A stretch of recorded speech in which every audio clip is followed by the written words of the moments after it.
മക്കളെ എങ്ങനെ പാടിയ ആറു നീ ധർമ്മകൾ അങ്ങനെ ഞാൻ കേട്ടെ പേര് ചൊല്ലാമോ എന്ന്. എനിക്ക് പ്രശ്നം ഉണ്ടാവും. എനിക്ക് ചെവിക്ക് പ്രശ്നമുണ്ട്, അതുകൊണ്ടായിരിക്കും. പക്ഷെ ഞാൻ കേട്ടത് എങ്ങനെയാ? അണ്ണാച്ചി അങ്ങനെയല്ലേ കേട്ടത്? ഞാൻ കുറേ കൂടെ ശക്തിയായിട്ട് കേട്ടു. അപ്പൊ നിത്യ എങ്ങനെയാ കേട്ടത്? ആറു നീ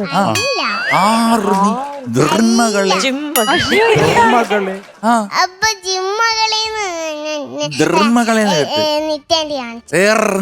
പേര് ചൊല്ലാമോ. പിന്നെ വേറെ ചരണത്തിൽ പാടിയത് ഷംസും കമറും പറഞ്ഞത് ഭയങ്കര ഒരു ഞാൻ പേടിച്ചു പോയി. ഒരു ഹൊറർ പാട്ട് പോലെ. അത് തന്നെ.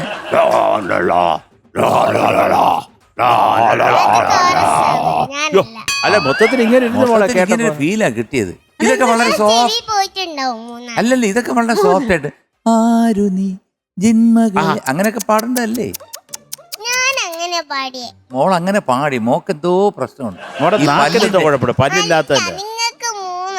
അല്ല മോക്ക് ഞങ്ങൾക്ക് 3 പേർക്ക് ഒരുമിച്ച് ഒരു കുഴപ്പം വരും. ഇടയിൽ കൂടെ വരുമ്പോ മോളറിയാം മോള് പാടുന്നത് ആരു നീന്ന്, പക്ഷെ നമ്മള് കേൾക്കുന്ന അതിന്റെ ഇടയിൽ കൂടെ മൈക്കിൽ പിടിച്ചിഞ്ഞ് വരുമ്പോ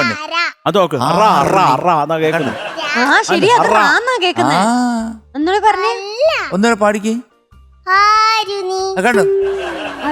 കേട്ടോ ആറു നീ മക്കളെ ഞങ്ങള് പറയുന്ന മനസ്സിലാക്കണം മക്കളെ, അല്ലാതെ എന്ത് ചെയ്യാനാ.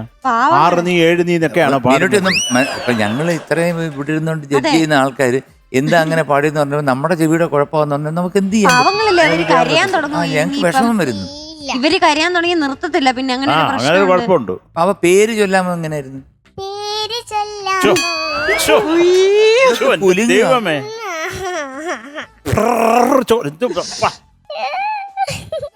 മോളെ വളരെ കള്ളം പറയുന്നില്ല, എനിക്ക് മനസ്സിലായി. ഞാൻ ഇന്നെന്റെ കരളില് പാടുമ്പോ നിങ്ങൾ പറഞ്ഞില്ലേ വെറുതെ അണ്ണാച്ചി തള്ളിയതാണ് ചേട്ടങ്ങൾ അങ്ങനെ പറഞ്ഞില്ലേ. പക്ഷെ എന്തായാലും വേറെ കാര്യമുണ്ട് കേട്ടോ. ഇതൊക്കെ എന്തൊക്കെ പറഞ്ഞു കഴിഞ്ഞാലും മോൾ അങ്ങനെ ആറുനീന്ന് പറഞ്ഞു കഴിഞ്ഞാലും കേൾക്കാൻ നല്ല സുഖമായിരുന്നു, നന്നായിരുന്നു. ഈ ആറുനീ കിറി എന്നൊക്കെ പറഞ്ഞിരുന്നെങ്കിലും സംഭവം സൂപ്പറായിട്ട് പാടി, നല്ലൊരു ഐഡിയ. ഒരു കുസൃതി ചോദ്യം ചോദിക്കാം നിങ്ങളോട് 3 ആളോടും.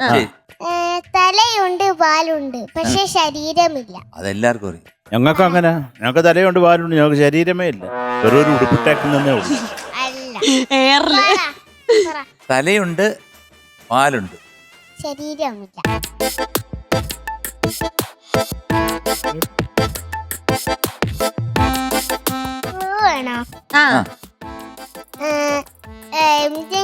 കീശയിലൊക്കെ ഉള്ളത്.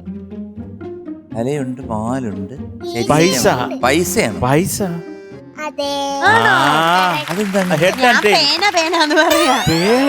അല്ല ഞാൻ അതെന്താ പൈസക്ക്?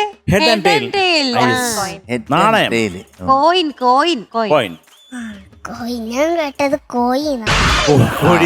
അങ്ങനെ ആ ചിന്തയാ മനസ്സിൽ എപ്പോഴും. കോഴിയെ തിന്നണം എന്നുള്ള ചിന്തയാണ്.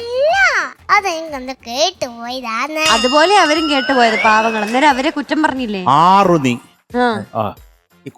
എന്നുള്ളത് മക്കളെ, മക്കൾക്ക് 100 നീ എന്ന് ഞങ്ങൾ തരുന്നു മാർക്ക് കേട്ടോ. അത്ര ഭംഗിയായിട്ട് പാടി. ആറത് പാടിയല്ലോ. അല്ല അത് ഞങ്ങളുടെ സ്നേഹം കൊണ്ട് ഗോൾഡൻ സ്റ്റാർ തരുന്ന ആൾ ഇവിടെ ഇരിപ്പുണ്ട്. പക്ഷെ മക്കളെ കോറസ് മനോഹരമായിട്ട് പാടി ആ കുഞ്ഞുങ്ങൾ 3 പേരും കേട്ടോ, മനോഹരമായിട്ട് പാടി. Very good. കോറസ് അവരെ പാടേണ്ടത് പോലെ പാടി. മോള് മാത്രമാണ് 6 നീ പാടിയത്. എന്നാലും മോള് കോറസ് ചേച്ചിമാർക്കൊക്കെ താങ്ക് യു പറയണം കേട്ടോ. ഇത്ര സപ്പോർട്ട് ചെയ്തില്ലേ മോളെ. മോള് സൂപ്പർ ആയിട്ട് പാടി, സൂപ്പറായിരുന്നു. സ്റ്റാർട്ടിംഗ് ഒക്കെ ആഡ്ലിപ്പ് ഒക്കെ എന്ത് രസമായിരുന്നു. എന്തായിരുന്നു 7ാം ബഹറിന്റെ എന്നൊക്കെ ഞാൻ ഇവിടുന്ന് ഇറങ്ങിപ്പോണ്ട. പാടിക്കണോ കൊച്ചേ? മക്കളെ ഇന്ന് അച്ഛൻ വന്നിട്ടുണ്ടോ? എവിടെ?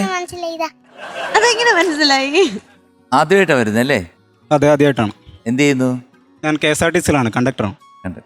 ഏത് റൂട്ടാണ്? കണ്ണൂർ കാസർഗോഡ് TT-ലാണ്, ടൗൺ ടു ടൗൺ. എത്ര കുട്ടികളുണ്ട്? 2 കുട്ടികള് ഇപ്പൊ ഒരു മാസമായി ഒരു കുട്ടിയായിട്ട്. ആ അമ്മ നേരത്തെ ഇവിടെ വന്നിരുന്നു. അമ്മ വന്നിരുന്നു. വെളച്ചിലാണോ വീട്ടില്? കുറച്ച് നന്നായിട്ട് പാടി കേട്ടോ. ഞങ്ങൾ ഈ ഉമ്മ ഇങ്ങനെ കളിയാക്കുന്നു. വളരെ ഇപ്പം കേട്ടി പറയണ്ടേ ചുമ്മാ പറയണ്ടായിരുന്നു. പോട്ടെ.